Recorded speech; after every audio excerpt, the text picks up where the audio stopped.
They say when a river calls your name, you must answer. Because if you don't, it will come looking for you.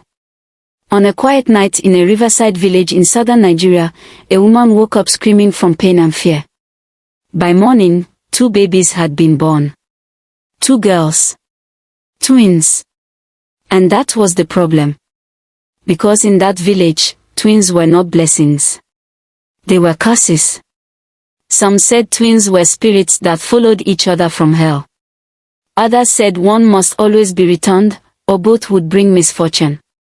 So when Nike gave birth alone in her hut, with only the river as witness, she made a choice that would haunt her for years. She kept one child. And hid the other. Nika named the child she kept Aini, meaning life. She told the village elders that only one baby survived the night. And they believed her.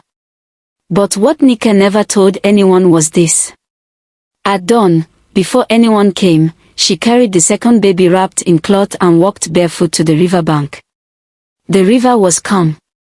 With shaking hands and tears soaking her eyes, she whispered, "Forgive me, my daughter." She placed the baby gently among the reeds, hoping, praying, that someone, anyone, or something, would take her.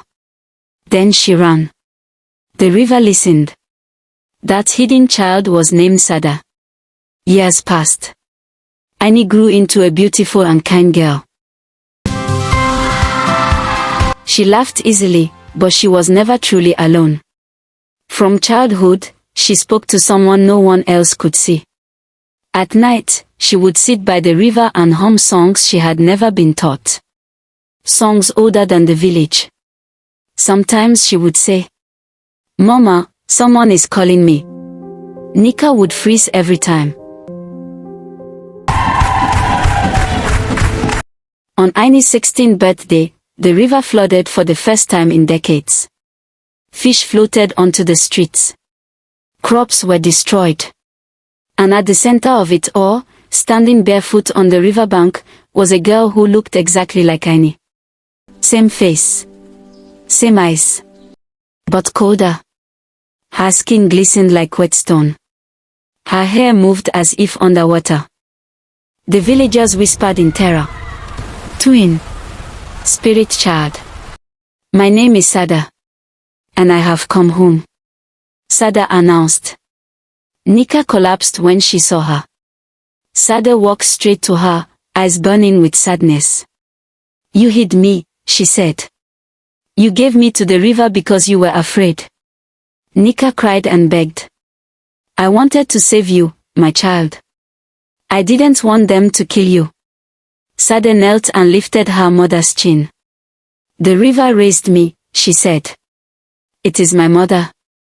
With a wave of her hand, the floodwaters stilled. The villagers fell to their knees, begging. Aini stepped forward, trembling. "You're my sister." Sada turned to her, and for the first time, her expression softened. "Yes," she said.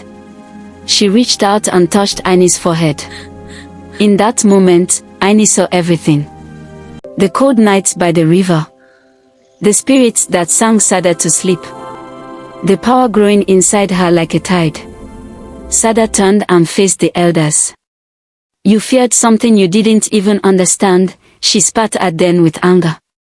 "So you decided to break nature." The ground shook, and thunder and lightning clapped in the sky. The villagers continued wailing and begging in loud voices. "I am not here for revenge," she continued. "I am here for recognition and reform." Sada made her demand simple.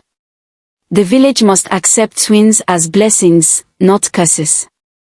A shrine must be built by the river, honoring children abandoned by evil culture. If they refused, the river would never again be kind. The elders agreed instantly. They had no choice. From that day, the village changed. Twins born afterward were accepted and even celebrated as angels. Sada did not stay long. She belonged to the river now. Aini became the village storyteller, keeper of memory. While Sada became the river's guardian.